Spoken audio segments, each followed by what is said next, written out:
गणेशाय नमः। ॐ श्री हनुमते नमः। ॐ पंचमुखे हनुमते नमः। पंचवक्त्रं महाभीमं त्रिनेत्रं च महाबलं सिंहिकागर्भसूतं हनुमन्तं नमाम्यहम्। ॐ हनुमते रक्ष रक्ष सर्वतो माम्।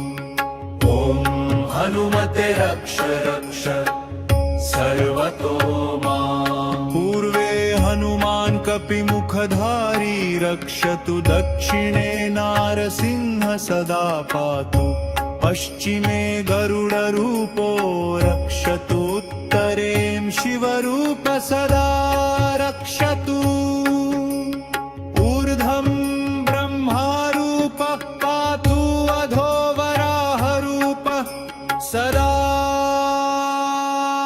रक्षतु। विग्रहं मे सदा रक्ष, पादयुग्मं सदा रक्ष, अष्टदिक्षु सदा रक्ष, पञ्चवक्त्रः सदा रक्ष, स्वप्ने जाग्रति गच्छन्तं स्थितं शयानं पश्यन्तं हसन्तं चलन्तं सर्वदा रक्षतु माम्। हनुमान् महाबल पातु। सुताय महाबलाय रामदूताय नमः। ॐ खिलखिलाय वीराय नमो नमः। भूतप्रेतपिशाचानाशनाय स्वाहा, सर्वरोगविनाशनाय स्वाहा। कवचं हनुमान् राम भक्ताय रामदूताय हनुमते नमः।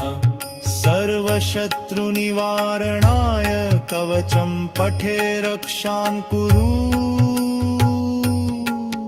महानमोऽस्तु ते।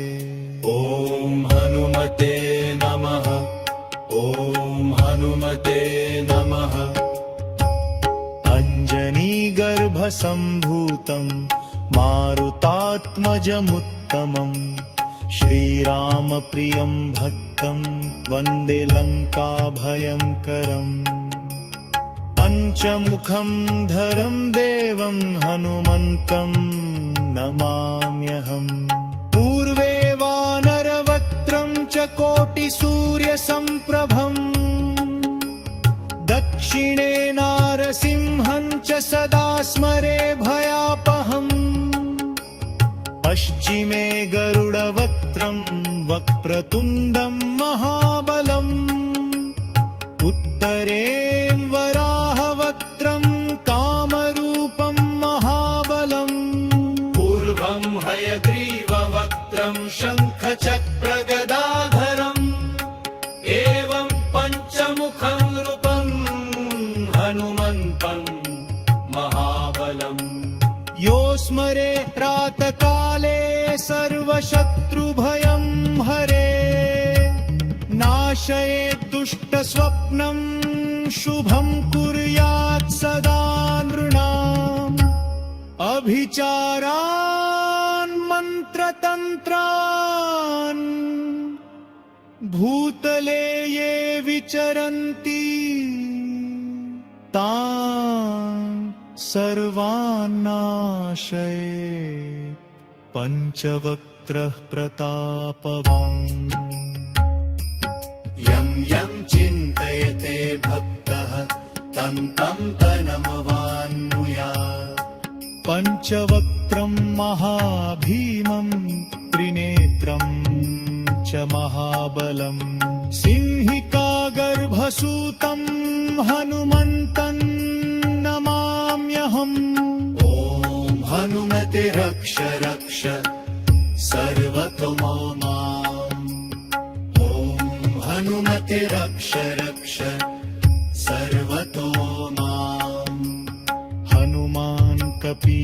शङ्खधारी मां सदा रक्षतु नारसिंह महावीर्यः मां सदा पातु गरुडरूपधारी मां सदा रक्षतु शिवनूतमहादेव मां सदा पातु विग्रहं मे सदा रक्ष स्वप्ने जाग्रति रक्ष पथे शयानं रक्ष सर्वदा रक्षतु माम् हनुमान् महाबल पातु हनुमान् महाबल पातु ॐ अञ्जनीसुताय नमः ॐ महाबलाय नमः ॐ रामदूताय नमः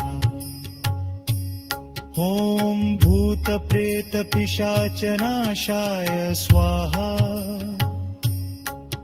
ॐ सर्वशत्रुनिवारणाय स्वाहा